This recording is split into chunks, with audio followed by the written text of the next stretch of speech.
Hi, my name is Andrea Tellier. I'm from Grand Rapids, Michigan. I am a mom of 3 children and an occupational therapist of 30 years.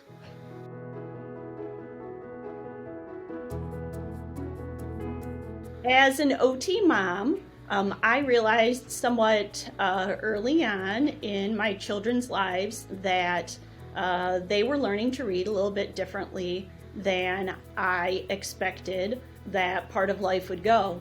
I noticed that instead of sounding words out in a traditional way, they would read a sentence and they might skip over some words. And they would read the word beautiful instead of sight words such as a, an, and the.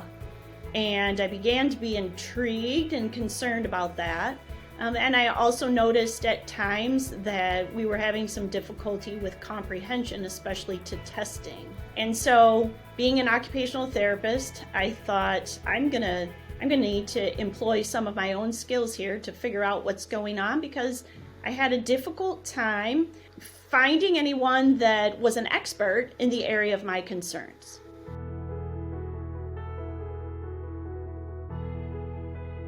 After beginning vision therapy, I realized very quickly that we were going to be on to some newfound successes.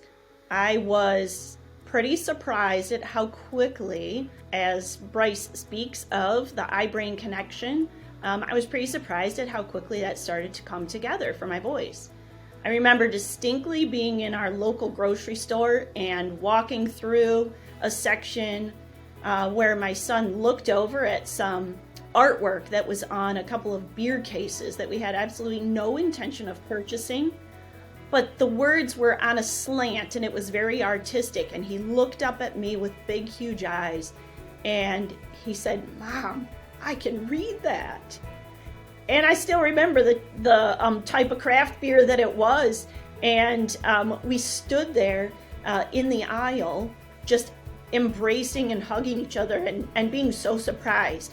He had at that time participated in only 3 vision therapy sessions, and we'd done 5 sessions of home programming.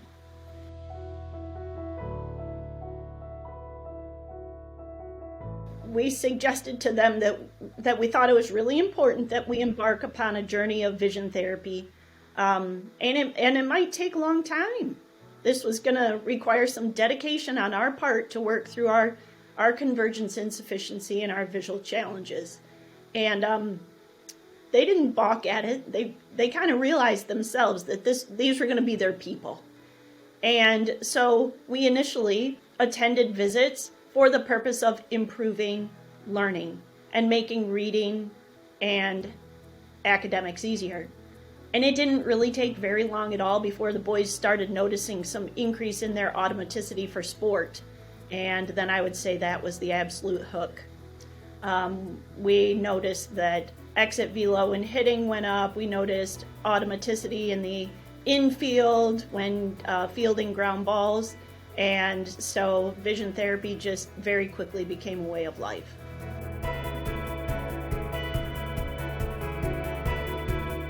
So I was just actually not even 5 minutes ago having this conversation with a cohort of mine here at Family Tree Therapies. If there was one thing that I could do, I would totally go back to about age 4, 5, or 6 and access the services that we did at age 10 and 15.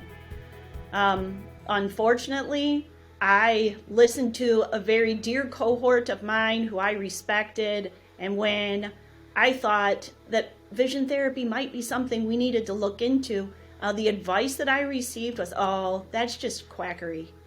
And I still will never forget that word until this day, because I hung on to it. It stuck in my mind, and for 3 years we didn't. But after 3 years, I realized that there was one service that was going to provide some significant assistance to us, and it actually was vision therapy.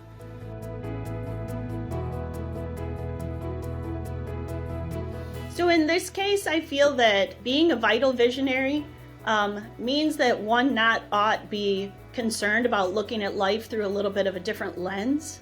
I think that What we see in our work with vision therapy is that we are able to address the brain-vision connection in a number of very creative ways.